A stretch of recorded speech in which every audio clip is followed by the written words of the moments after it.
Alright, what up, y'all? So, don't mind all the pollen's down South Spring, but anyway, just gonna answer a couple questions about how you change the lights in these things to LEDs.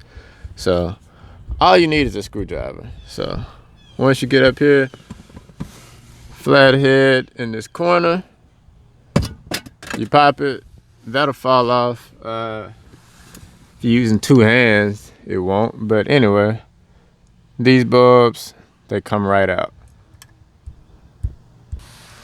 And once you're ready to put this back on, it's a little hook right up there. This just hooks on.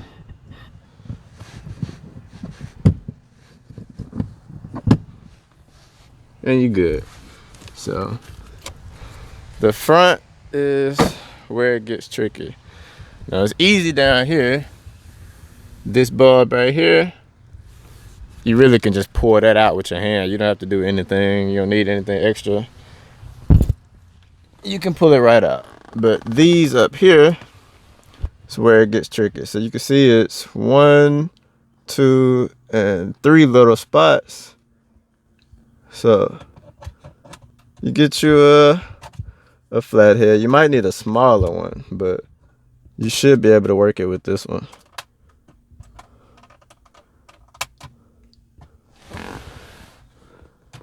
Let's see. There we go. So you get you a flathead. You pry that loose, and your bulb is right in there. Now what I do is normally a regular glass bulb in there. I just get a screwdriver, put it in like that. It'll be under the base of the bulb, and you kind of just wiggle it. And if you do it right, and you wiggle the screwdriver, kind of twist it a little bit like that, it'll kick that bulb right out. And then you're good. And you just stick one of these in there. The LEDs, I always test them first. Test them when you put them in, because if you put them in backwards, it won't work. So make sure you test it first. And once you do that, you're good.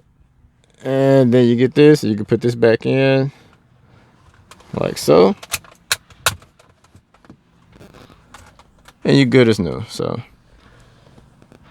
not that complicated once you kind of get a system, but if you don't have a system, you could be fighting with it for a long time because you can't get your fingers in there to reach it. It's way too small. So just get you a flathead, wiggle it a little bit, and you should be able to pop it out without breaking the bulb.